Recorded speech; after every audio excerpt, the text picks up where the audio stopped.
এত ভালোবাসা দিব না, একদম পাগল করে দিব। আর আমি তো শুধু চেয়েছিলাম যেন তুমি আমার প্রতি দুর্বল হয়ে পড়ো।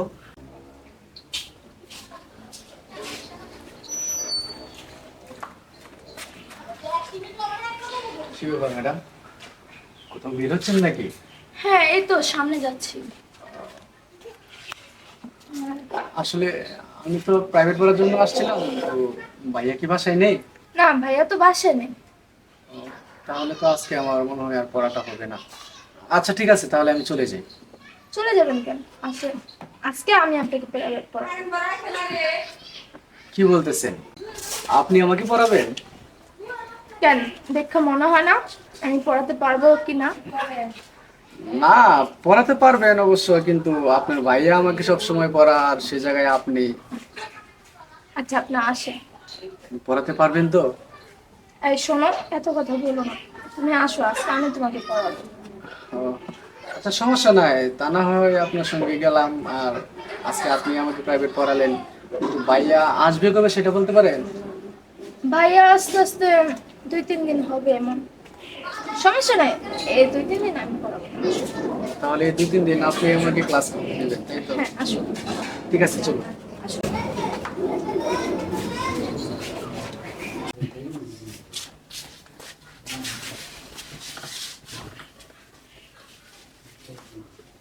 হুম, তাহলে আজকে তো টেবিলটাও দেখতে পাইতেছি না, টেবিলটা কোথায় টেবিলটা ওই বারিন্দায় রাখছি তো, এই কারণে। ও, তাই না?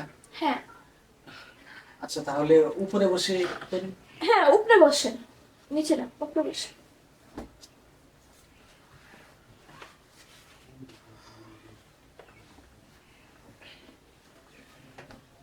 আসলে ভাইয়ার 3 দিন বাইরে থাকবে, মানে বাসায় আসবে না, তাতে আমার পড়ার মনে হয় একটা ক্ষতি হয়ে যাবে, তাই না?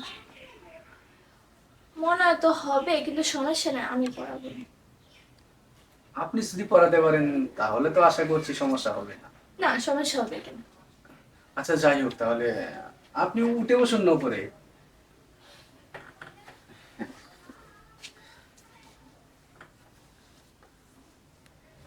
এদিকে যেন দিয়েছিল পড়াটা।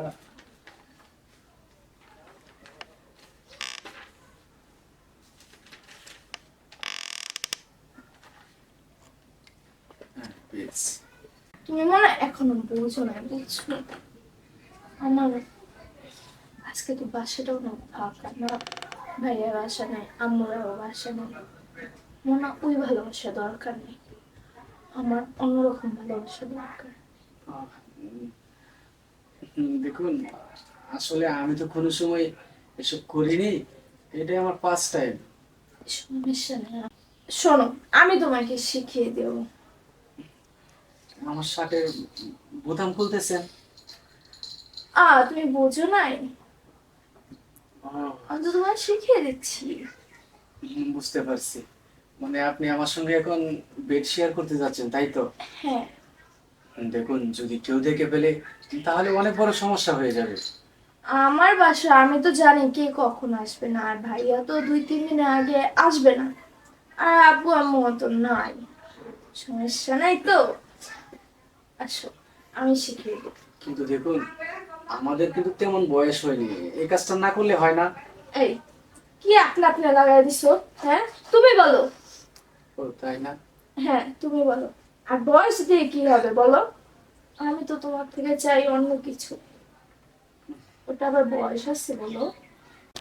হুম, বুঝতে পারছি। আপনার যেটা চাওয়া, সেই চাওয়াটাও আমি পূরণ করব। আর আপনি আমাকে কি বললেন, ভালোবাসেন, তাই না? হুম। ভালোবাসার যে কতটুকু পাওয়ার, সেটাও কিন্তু আজকে আমি আপনাকে দেখাবো। আর হয়তোবা ভেবেছেন আমি কি সরল সোজা, একদম বোকা, তাই না? আসলে আমিও চেয়েছিলাম যে আপনি আমার প্রেমে পড়েন, মানে হচ্ছে আপনি আমার প্রতি একটা দুর্বল হয়ে যান, তাহলেই তো হয়। কিন্তু এখন দেখছি তাই সত্য, আপনি আমার প্রতি দুর্বল হয়ে পড়ছেন আর আমাকে ভালোবেসে ফেলছেন। তাই তো এখন থেকে আর এই ভদ্র গেটআপ আমি চেঞ্জ করে ফেললাম। এত চালাক! হুম। বাবা! আর সবচাইতে বড় কথা হচ্ছে, এই বাড়িতে আমি তো প্রাইভেট পড়তে আসছি শুধু আপনার জন্য, যেদিন প্রথম আমি দেখলাম আমার সামন দিয়ে হেঁটে হেঁটে গেলেন, সেদিনই ভেবেছিলাম ভালোবাসলে আপনাকেই বাসবো। তাই তো প্ল্যান করে আপনাদের এই বাড়িতে আমি প্রাইভেট পড়ার জন্য আসি। তা আমি যেটা চাইতে সেটা দেন। হ্যাঁ, অবশ্যই হবে। এখন দুজনের মাঝে সেটা ভাগাভাগি হয়ে যাবে। পড়াশোনা থাকবে ও পাশে, আর তুমি থাকবে এর পাশে।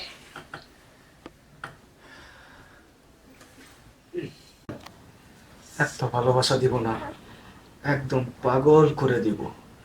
আর আমি তো শুধু চেয়েছিলাম যেন তুমি আমার প্রতি দুর্বল হয়ে পড়ো আর আমাকে ভালোবাসো। সেটা যেহেতু হয়ে গেছে, তাই না? তাহলে আজকে অন্য কিছুর বিনিময়ে হয়ে যাক, তাই না? হ্যাঁ, দেরি করো না, আসো।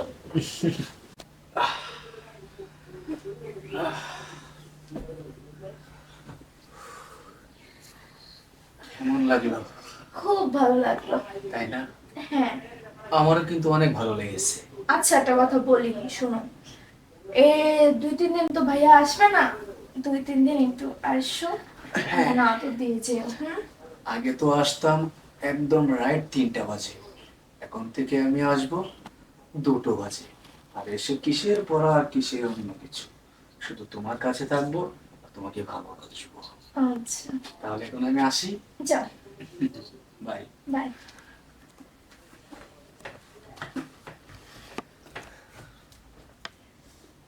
যাক, এতদিন পর যেটা চেয়েছিলাম সেটাই পূর্ণ হলো। আর ছেলেটা তো খুব ভালো, স্মার্ট।